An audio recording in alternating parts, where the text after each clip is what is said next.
का, उनके पूरे परिवार का, उनके खानदान का, उनके जिम्मेदारों का। और मेरा मानना यह है कि इंशाअल्लाह ताला जनाब अतीक साहब की मजलिस में शमूलियत के बाद से यकीनन उत्तर प्रदेश मजलिस को एक तक़वियत मिलेगी और आने वाले विधानसभा के चुनाव हो या फिर फ्यूचर में हमारा पार्टी का जो काम है उससे यकीनन हमको उससे फायदा मिलेगा। तो मैं दिल की गहराइयों से बड़ी बहन भाभी का, उनके पूरे परिवार का वेलकम करता हूं और साथ ही साथ हमारे मीडिया के जो जिम्मेदारान हैं उनके जो अगर आपके सवालात हैं तो मैं उसको देने के लिए तैयार भी हूं और पूरी तैयारी के साथ भी आया हूं ताकि आप लोगों को कोई तकलीफ ना हो। अगर आप इजाजत दें तो मैं खुद ही बिस्मिल्लाह करता हूं, शुरू करता हूं। तो आपका जाहिर है पहला सवाल होगा हमारे भाई अतीक अहमद साहब के ताल्लुक से कि आप उनको ले रहे हैं, इनके खिलाफ केसेस हैं, फुला हैं, ये हैं। देखिए उत्तर प्रदेश में 37% जो बीजेपी के एमएलएज हैं उनके खिलाफ क्रिमिनल चार्जेस हैं। बीजेपी में जो 116 एमपी हैं उनके खिलाफ क्रिमिनल चार्जेस हैं।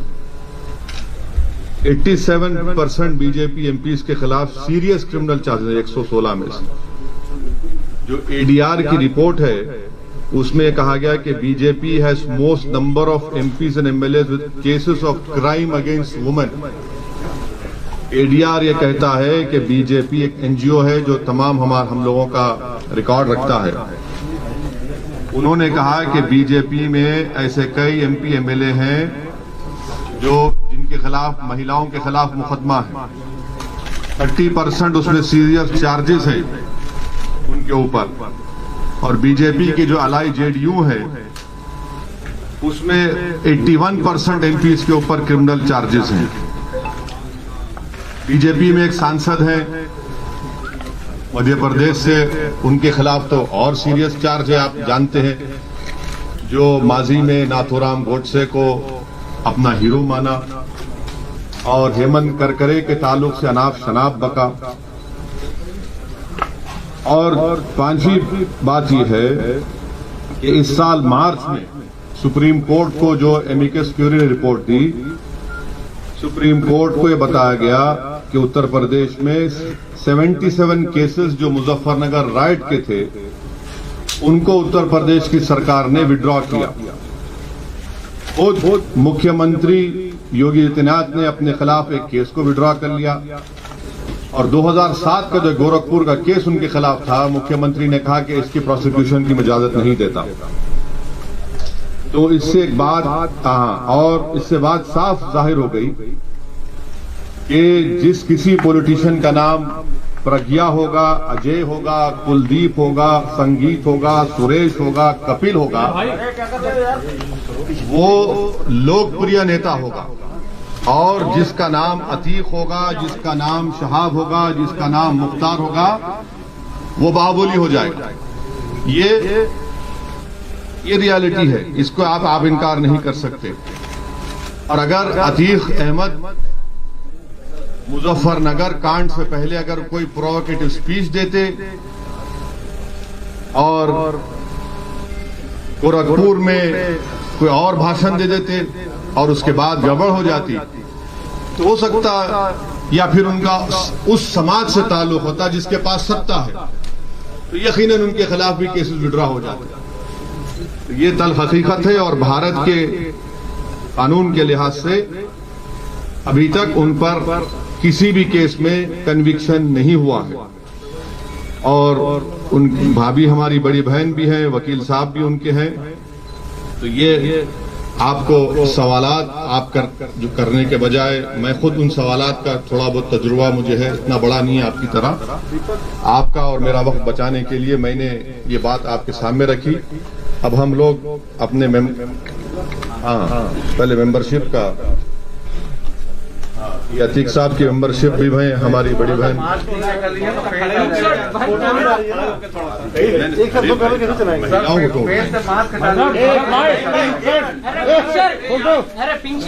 अतीक साहब की मेंबरशिप का दे रहे हैं।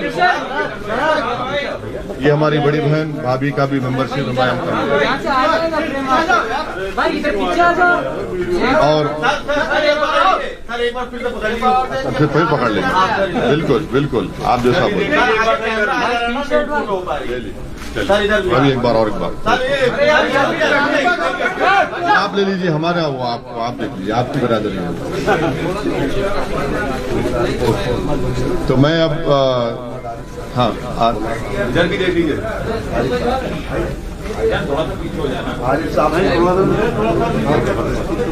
अब थोड़ी देर के लिए हमारे अतीक भाई की वाइफ और वो हमारी बड़ी बहन आपको कुछ बोलना चाहिए।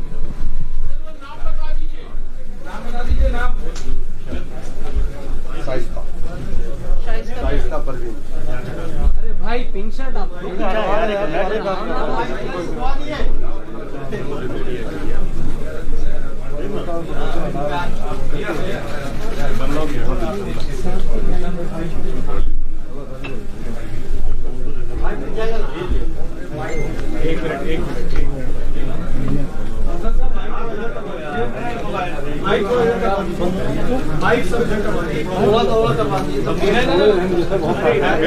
नहीं पूछने वाले हमसे कर दे।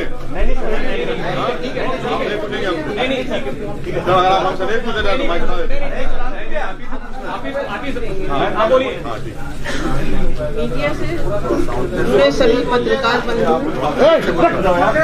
मीडिया से जुड़े सभी पत्रकार बंधु आदाब, अस्सलाम वालेकुम। मैंने बैरिस्टर जनाब असदुद्दीन ओवैसी साहब की बहुत सी तकरीरें सुनी और पार्लियामेंट में उनके डिबेट भी सुने और उनकी काबिलियत और दूरदर्शिता से बहुत प्रभावित हुआ। बैरिस्टर जनाब असदुद्दीन ओवैसी साहब का देश के प्रति प्रेम और संविधान के प्रति उनकी आस्था, अल्पसंख्यकों एवं दलितों के प्रति उनके प्रेम और उनके मिशन को देखते हुए मैं उनकी पार्टी ऑल इंडिया मजलिस इत्तेहादुल मुस्लिमीन MIM को ज्वाइन करता हूं और मैं भी करती हूं। आप सब से सहयोग की अपेक्षा है। थैंक यू, मुबारक, बहुत शुक्रिया आपका, शुक्रिया भाई। चलिए अब आप लोग जिम्मेदारान हाँ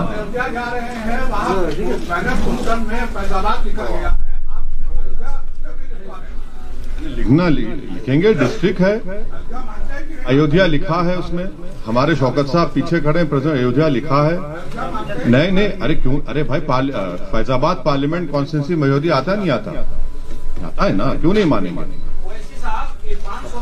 समाजवादी पार्टी के विधायक, उनका कहना है कि विधानसभा में एक प्रेयर कक्ष होना चाहिए।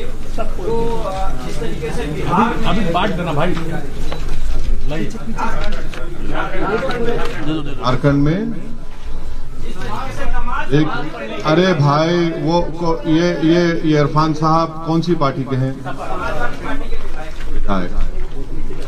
पहले उनसे ये पूछ लीजिए कि अखिलेश यादव की राय क्या है। अखिलेश यादव अपनी मुंह से क्यों नहीं बोलते बात ये? अरे छोटा, हम क्या चाहते हैं? हम ये चाहते हैं कि उत्तर प्रदेश में जैसा कि हर समाज, हर बरादरी की एक पॉलिटिकल लीडरशिप है, उनकी एक पहचान है, उनकी एक शनाख्त है, उसी तरह इंशाअल्लाह ताला उत्तर प्रदेश में मुस्लिम अक़लियत की एक इंडिपेंडेंट पॉलिटिकल वॉइस हो, जिसको भारत का संविधान उसकी इजाजत देता है।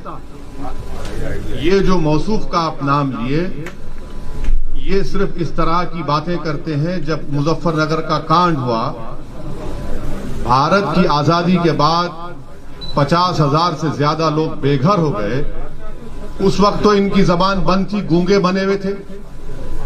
उस वक्त उनको उस मस्जिद याद नहीं आई जो आज मुजफ्फरनगर में वीरान हो चुकी है। तो यही फर्क है, ये चीज हम लाना चाहते हैं। एक सवाल ये है कि जिस तरीके से आपने आजम खान साहब के स्वास्थ्य के बारे में बोला कि जल्दी वो स्वस्थ हो जाए, उनकी यूनिवर्सिटी बची रहे, क्योंकि वो यूनिवर्सिटी सबकी है। क्या जैसे आज अतीक अहमद जी के परिवार ने आपकी पार्टी को ज्वाइन किया है मजबूत करने के लिए, आप चाहेंगे कि आजम खान साहब की आपकी पार्टी को ज्वाइन करें मजबूती के लिए? देखिए, मैं जो आजम खान साहब के बारे में कहा था उस पर आज भी कायम हूं, मगर आज वो जिस उलझनों में है, परेशानियों में है, तो उस तरह के पॉलिटिकल जवाब मैं नहीं दे सकता। अगर मेरी नेक तमन्ना है और हमारी ऐन ख्वाहिश है कि अल्लाह सुब्हाना व तआला उनकी तमाम मुश्किलात में आसानी पैदा करे।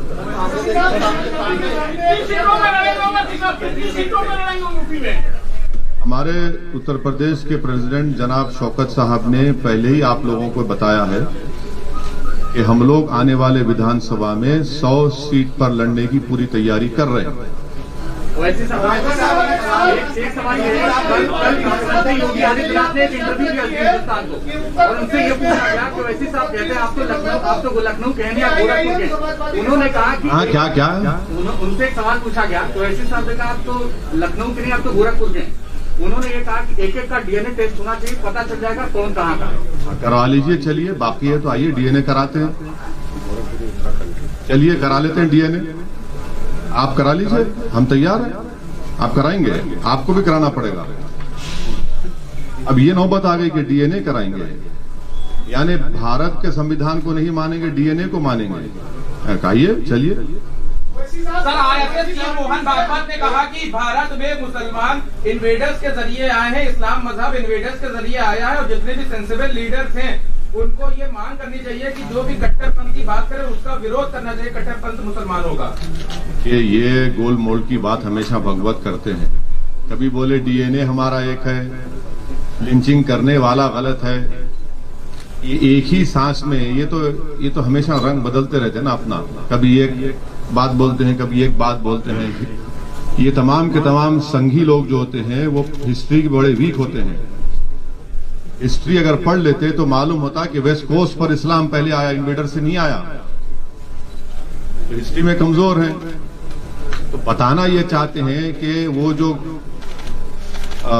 आरएसएस की जो आइडियोलॉजी है, जिसमें गोलवालकर और आपके सावरकर, ये दोनों ही बताते हैं ना कि पुत्र होली लैंड और मदरलैंड की जो गुफ्तगू करते हैं, तो उसी के रोशनी में, उसी को रिक्रिएट करते हुए मोहन भागवत ने बात कही है।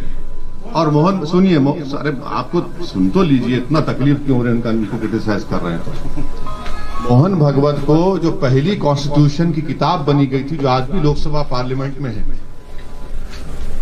उसमें मुगल बादशाह अकबर की फोटो है, टीपू सुल्तान की है। संविधान बनाने वालों ने उनकी तस्वीर डाली, उसके ऊपर क्या कहेंगे वो? तो इसीलिए कह रहा हूं कि हिस्ट्री में बड़े वीक हैं वो। आपके अलायंस पार्टनर है प्रकाश राठौर साहब, कहने को तो वो आपके साथ जरूर है कि वो कभी भारतीय जनता पार्टी में भी चले जाते हैं बात करने के लिए, कभी समाजवादी पार्टी में भी टच में रहते हैं। तो क्या कुछ स्टेटस क्लियर कर पाएंगे कि आप लोग उनके साथ जा रहे हैं चुनाव में कि नहीं? नहीं, हम उनके साथ हैं। और एक पिछले बार टीवी कॉन्क्लेव हुआ था यही लखनऊ में, हमारी उनसे बातचीत भी हुई है और इंशाल्लाह सितंबर में हमारी दोबारा उनसे मुलाकात होगी, बात होगी। ओवैसी साहब, किन किन दलों से अभी तक आपका संपर्क हुआ है? उत्तर प्रदेश में 100 प्रत्याशी आप उतार रहे हैं और आपने समाजवादी पार्टी को भी एक प्रस्ताव दिया था कि अगर यूपी में उप मुख्यमंत्री मुस्लिम होगा तो ओवैसी की पार्टी उनके साथ मिलकर चुनाव लड़ेगी। क्या आपका कहना है? नहीं, अभी तो वो प्रस्ताव कहाँ दिए हम, आप लोगों ने नहीं सुने। आपने हमसे पूछा था कि क्या आप इनसे अलायंस करेंगे, हमने कहा तैयार है। आप पूछिए उनसे, वो तैयार है नहीं। तो अभी तक आपके पास कोई इस तरह का कोई संकेत नहीं आया? नहीं, आपके नहीं आया तो बता दीजिए, हमारे पास तो नहीं आया। मेरा बयान नहीं, आप ही के जिम्मेदारों ने मुझसे सवाल किया था तो मैंने उसका ही जवाब दिया था। हाँ। क्यों ऐसा क्यों समझती सपा बदला आपसे, क्यों डरती है? अब लैला की दुश्मनी में तो करते हैं ना पूरे मजनू, तो इनको लगता है कि सपा को या जो भी बीएसपी अगर एक ऐसा हमको अनटचेबल बनाना चाहती है तो हमको कोई एतराज नहीं है। हम उत्तर प्रदेश की जनता में जाएंगे और उनको भी पैगाम देंगे कि देखिए ये हमको अनटचेबल बना रहे हैं। और मकसद परेशानी इनको इस बात की है कि जब हम ये कहते हैं कि 19% मुसलमान और आप MY कॉम्बिनेशन की बात करते हैं, आप 11% और 19% गुलामी आपकी करते रहे, आपकी जय जयकार करते रहे, आपको मुख्यमंत्री बनाए, आपको वोट दे, और आप हिस्सेदारी की जब बात होती है तो बात ही नहीं करते आप। मुजफ्फरनगर का इतना बड़ा फसाद हुआ, मुख्यमंत्री जनाब अखिलेश यादव थे, अगर वो केस चला देते तो आज योगी सरकार मार्च में 77 केसेस को वापस नहीं लेती। ये हर महाज पर ये नाकाम साबित हुए। ये नहीं चाहते उत्तर प्रदेश में कि मुस्लिम माइनॉरिटी की एक इंडिपेंडेंट पॉलिटिकल लीडरशिप क्रिएट हो। ये उत्तर प्रदेश के मुसलमानों का मुकद्दर ये बना चुके हैं कि 60% ड्रॉप आउट रेट है क्लास 5 से 5, 6, 7 साल की उम्र से 14 साल की उम्र तक। 2% मुसलमान बच्चे ग्रेजुएट होते हैं, 3% इंटर पास करते हैं, 12th पास करते हैं। ये मुकद्दर बना चुके हैं। जेल में 27% मुसलमान ट्रायल है। हम ये बात कर रहे हैं लीडरशिप की, हिस्सेदारी की, तो जाहिर है इनको तकलीफ होगी। और ये जनता देख रही है कि कैसे हर समाज को उनका हिस्सा मिल रहा है। क्या आप समझ रहे हैं कि नरेंद्र मोदी ने अनुप्रिया पटेल को, बाघेल साहब को ऐसे ही बना दिया मंत्री? उनकी बरादरी का वोट है, उनकी जात का वोट है, कास्ट का वोट है। तो ये पूरे हर कास्ट की पॉलिटिकल लीडरशिप आइडेंटिटी बन चुकी है। जब बात मुस्लिम्स की आती है और मुसलमानों में ओबीसी मुसलमान की बात आती है तो सब कहते हैं नहीं नहीं, इससे कम्युनलिज्म बढ़ेगा। कम्युनलिज्म बढ़ रहा है, बीजेपी जीत रही है। तो अखिलेश यादव और एसपी और बीएसपी ने मिलकर अलायंस किया था, तब भी बीजेपी जीत गई। इसका जिम्मेदार कौन है फिर? मैं हूं, ये मेरी पार्टी है। मुसलमान ने तो आपको झोली भर भर कर वोट दिया, फिर कहां गया वोट? क्यों नहीं जीत पाए?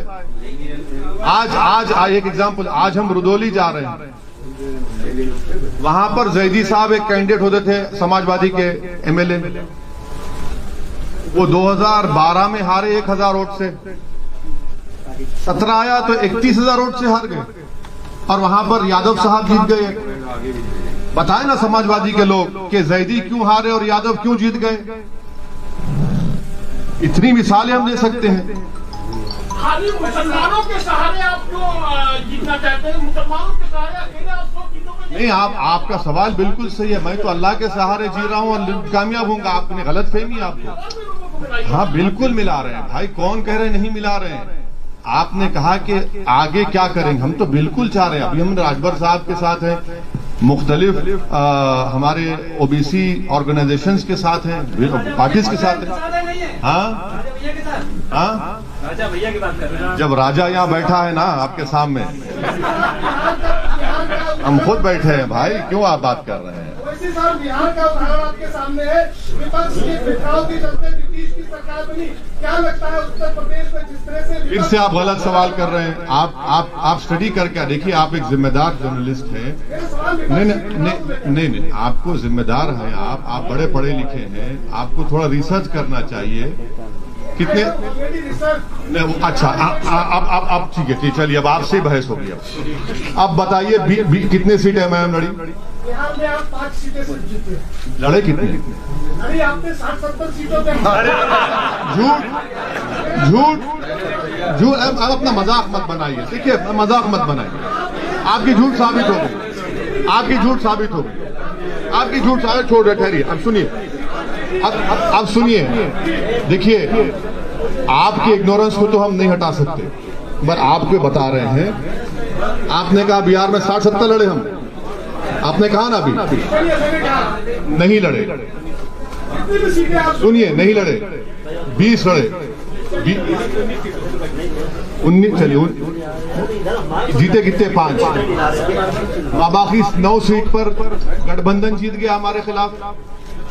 फिर सवाल 5 सीट, सुनिए 5 सीट पर एनडीए जीत गया और 9 और 5 के अगर वोट्स मिला भी लेंगे आप, तब भी वो मेजॉरिटी के करीब नहीं है जो जीते वो लोग।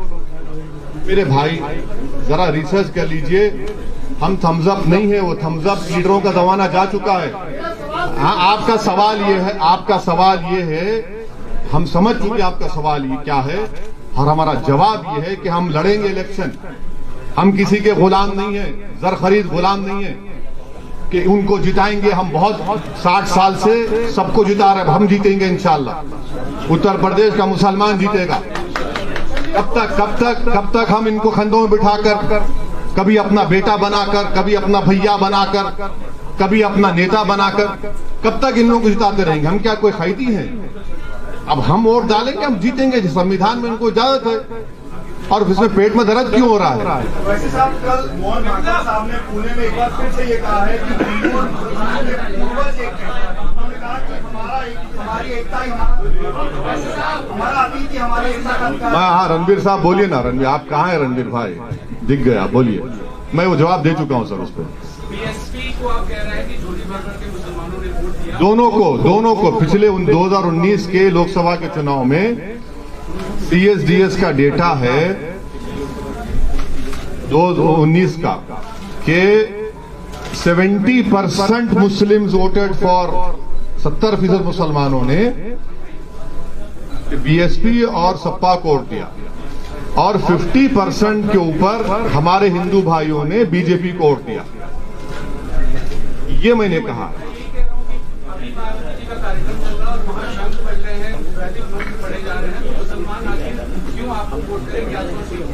वहाँ जय श्री राम के नारे भी आज लगे हैं। हाँ, नहीं, देखिए वो उनके पार्टी का प्रोग्राम है, जो करते कर लें। हमारा जो पॉलिसी, हमारा जो पॉलिटिकल ऑब्जेक्टिव है, हमारा जो कोशिश है उत्तर प्रदेश में, वो आपके सामने रख रहा है। यूपी के इस इलेक्शन में तालिबान भी एक मुद्दा होगा, आपका क्या सोचना है? क्या होगा? तालिबान है वो यूपी कौन बना रहा है? मैं आपको बताऊं, ऐसे नाम लेने से क्या मतलब है? किसी पार्टी का नाम लेने से? अरे आप क्यों डर रहे हैं? हाँ, कभी विवादित बयान आया था। नहीं, बीजेपी कह रही है कि जो तालिबान का सपोर्ट कर रहे हैं, यहाँ पैसे लोग हैं जो सपोर्ट कर रहे हैं। ये बोलिए ना, नाम लेके बोलिए। तो सुनिए, हाँ सुनिए, हकीकत ये है कि भारत के टैक्स पेयरों के पैसे 35,000 करोड़ रुपये हमने अफगानिस्तान में लगाए। इसमें वाजपेयी सरकार भी सत्ता में थी, मनमोहन सिंह की सरकार और मोदी सरकार की 6.5-7 साल। ये 35,000 करोड़ में हमने डैम बनाए। अफगानिस्तान में हमने उनकी पार्लियामेंट बनाई। ईरान से छबार पोर्ट हम बना रहे हैं ताकि वहां से ट्रेड हो सके अफगानिस्तान में। अब वहां पर तालिबान आ चुका है, और पिछले 20 साल में हर साल हमने करीब 800 से 900 अफगानियों को अफगानिस्तान से भारत लाकर उनको एजुकेशन करवाया, doctor, engineer, Indian military academy पढ़ाया। तो ऐसे 16,000 लोग हुए। हम ऑल पार्टी मीटिंग में गवर्नमेंट मोदी सरकार से सवालात की, जो मैं दोहरा देता हूं, आपकी आसानी हो जाएगी समझने के लिए। मैंने ये पूछा कि क्या तालिबान एक टेररिस्ट ऑर्गेनाइजेशन है? अगर है तो यूनाइटेड नेशन में भारत सैंक्शन कमेटी का चेयरमैन है, तो क्या उनको डीलिस्ट करेगा या उनको वैसे ही बरकरार रखेगा? नंबर 1। अगर ये नहीं करते तो क्या आप अनलॉफुल एक्टिविटीज प्रिवेंशन एक्ट में आप उनको टेररिस्ट लिस्ट में शामिल करेंगे, नहीं करेंगे? आप बताइए ना। और अगर ये भी नहीं करते तो फिर उनको खामोश रहना चाहिए, इस तरह की वाहियात बातें ना करें। जो उनको अपोज करा उसको ये नाम पुकार देंगे। आप सत्ता में हैं। ये सवालात मैंने ऑल पार्टी मीटिंग में भी किए, पब्लिकली भी किया हूं, और आज आपके सामने कर रहा हूं। और मेरा मानना यह है कि अफगानिस्तान में जो तब्दीली आई है वो भारत के लिए ठीक नहीं है। पांचवी बात सुन लीजिए, कल का हिंदुस्तान टाइम्स अखबार, उन्होंने एक CIA के ऑपरेटिव चीफ जो अफगानिस्तान में अमेरिका की सीक्रेट एजेंसी, गुप्त एजेंसी के वहां पर जिम्मेदार थे, उन्होंने अपने इंटरव्यू में हिंदुस्तान टाइम्स को कहा कि भारत ने भारत के मुसलमानों को दूर करके, उनको एलिनेट करके बहुत बड़ी गलती की। ये अफगानिस्तान के पस मंजर उन्होंने कहा, मैंने नहीं कहा ये। उन्होंने अपने इंटरव्यू में यह भी कहा कि भारत में ये रिलीजियस और नेशनलिज्म के नाम पर जो कुछ हो रहा है ठीक नहीं है, उनके अल्फाज हैं। मैं फिर से आपके जरिए से मोदी सरकार से पूछ रहा हूं, वो जो CIA का जो जिम्मेदार आदमी अफगानिस्तान में था, जो ट्रंप सरकार को और बाइडेन को भी उनके लिए एडवाइस का, क्या वो सही कह रहा है झूठ? अगर झूठ कह रहा है तो कंडेम करिए उसको आप। ये हमारे सवालात हैं। और जो कुछ अफगानिस्तान में हुआ है और होने जा रहा है, उससे पाकिस्तान को फायदा हो रहा है। बहैसियत एक इंडियन के ये हमारे लिए फ्यूचर में ये चैलेंजेस पैदा हो सकते हैं, जिसको सरकार को जवाब देना है। वैसे साहब आसान सवाल पूछ लेता हूं। नहीं, आप मुश्किल पूछिए ना। आप कोई मैथ्स के टीचर तो नहीं है हमारे। आपको अप्रोच करते हैं IMIM को, तो क्या आप उनको अलायंस के लिए तैयार होंगे? किसके? सपा बसपा अगर आपको अप्रोच करते हैं कि अलायंस कर लेते हैं साथ में। सर पहले उनको अप्रोच तो करने दीजिए, हम तो बात करेंगे। हम तो बोल रहे हैं, हम बात करने तैयार है, वो बात तो करें ना सर। वैसे साहब एक सवाल मेरा है कि जितनी भी विपक्षी पार्टियां हैं उत्तर प्रदेश में, जितनी भी विपक्षी पार्टियां हैं उनके पास संगठन है, समाजवादी पार्टी, बसपा पार्टी, कांग्रेस, जो भी है। आपको लगता है हमारे पास नहीं है? आपको लगता है हमारे पास नहीं है? उत्तर प्रदेश में सर आपको एक दिन हम अपनी गाड़ी में लेकर फिरेंगे, 20-10-15 जिला लेकर जाएंगे और आप थक जाएंगे इतना फिरेंगे। हम आपको बताएंगे संगठन कहाँ है। बिल्कुल है संगठन। आप अगर आप बात कर रहे हैं, एक मिनट, अगर आप बात कर रहे हैं 2017 की, तो यकीनन मानता हूँ। मगर पिछले 2.5-3 साल में मैं, हमारे पार्टी प्रेसिडेंट शौकत साहब और तमाम जिम्मेदारान, डॉक्टर साहब हमारे उत्तरवाला के कैंडिडेट हैं, उन सब ने बहुत से करीब 40 से 50 जिलों में संगठन को अच्छी तरह मजबूत किया, बूथ लेवल तक बनाने की कोशिश की है। संगठन है, 5 साल पहले नहीं था, मैं मानता हूं उस बात को, मगर अब है। लेकिन पिछड़ा वर्ग जो है, OBC है और अल्पसंख्यक जो है वो रोडों पे दिखे, लेकिन आपकी पार्टी उनको समर्थन करती नजर नहीं है। रोडों पे दिखे? अभी भी रोड पे है। इसने पार्लियामेंट में CAA का बिल फाड़ा? नहीं, एक मिनट, अखिलेश यादव ने फाड़ा, कांग्रेस ने फाड़ा, कौन? किसने राह दिखाई कि ये CAA का कानून 2 मजहब के लोगों को, मजहब की बुनियाद पर देश को कमजोर कर रहा है? हमने कहा। आज भी हम साथ हैं। हम आपको ये कहना चाह रहे हैं कि जरा हमारे नजरिए से बात को देखिए। इसलिए आपकी बात, आपका सवाल सही है, मगर वो सवाल में सच्चाई नहीं। वैसे साहब योगी आदित्यनाथ के लिए आपने कहा कि इंशाल्लाह योगी को मुख्यमंत्री नहीं बनने देंगे। आप चुनाव लड़ रहे हैं 100 सीटों पर, फिर मुख्यमंत्री कौन बनेगा और मैथ क्या है? देखिए, आप जानते हैं बीजेपी के एक MP हैं पाल साहब, जानते हैं ना? पाल साहब बने थे ना मुख्यमंत्री। हम भी तो पॉलिटिकल स्टूडेंट हैं, ये पॉलिटिकल स्टूडेंट है। कर्नाटका में येदियुरप्पा बने, होता है भाई, हो सकता है, इंशाल्लाह क्यों नहीं होगा। हमारा ऑब्जेक्टिव है कि उत्तर प्रदेश से बीजेपी को हराया जाए। हमारा कोशिश होगी इंशाअल्लाह ताला कि उत्तर प्रदेश से हम MIM के विधायक बने। हमारी कोशिश होगी कि अतीक साहब और भाभी और जो भी उनके परिवार से लड़ना चाहेगा वो विधायक बनकर जाकर उत्तर प्रदेश में जोर से नाइंसाफी के खिलाफ आवाज उठाए। तो ये हमारी कोशिश होगी, ये हमारा ऑब्जेक्टिव है। इसमें बुरी बात क्या है? इसमें तकलीफ क्यों नहीं? क्या बात? 100 सीटों पर आप चुनाव लड़ रहे हैं। अरे भाई, हमने कहा कि 100 सीट पर तैयारी हो रही है, तो हमने कहा कि 100 से बढ़ेंगी, हो सकता है। सर आप भागीदारी संगठन मोर्चा में है, हिंदुओं को टिकट देंगे आप? बिल्कुल आपकी पार्टी क्यों नहीं देंगे? क्यों नहीं देंगे? बराबर देंगे। OBC हमारे भाई है, दलित हमारे भाई है, क्यों नहीं देंगे? बराबर देंगे। एप्लीकेशन भी है, बहुत से लोग अप्लाई करें, बिल्कुल देंगे, इंशाल्लाह जीतेंगे, वोट भी मिलेंगे। OBC समाज के लोग रिजर्वेशन के खिलाफ लेकर प्रदर्शन कर रहे हैं लखनऊ में। OBC समाज के लोग रिजर्वेशन को लेकर प्रदर्शन कर रहे हैं। नहीं, वो शिक्षा भर्ती आपकी पार्टी के क्या स्टैंड? वो ये कह रहे हैं, हमने पार्लियामेंट में कहा कि OBC समाज का सेंसस होना चाहिए। बराबर होना चाहिए। मुसलमानों में भी ओबीसी हैं, उनका भी सेंसस होना चाहिए। और 50% आबादी को 27% क्यों देंगे रिजर्वेशन, और जो 20% है उनको 50% रिजर्वेशन मिल रहा है। और भारत के प्रधानमंत्री नरेंद्र मोदी को कहते हैं कि मैं ओबीसी हूं। ये कौन सी मोहब्बत और वफा की बातें प्रधानमंत्री कर रहे हैं। तो देश में कास्ट सेंसस होना चाहिए, और सेंसस की बुनियाद पर ही तो आप पॉलिसी बनाते हैं ना। और भारत को आजाद होकर 70 साल हो गए, तो सेंसस क्यों नहीं होगा ओबीसी का।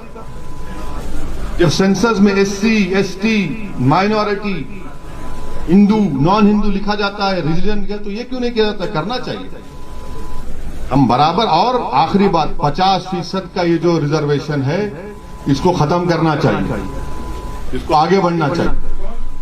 ये हमारा पार्टी का, हमने बात पार्लियामेंट में अपनी स्पीच में कही, आप देख भी सकते हैं। Thank you sir, thank you.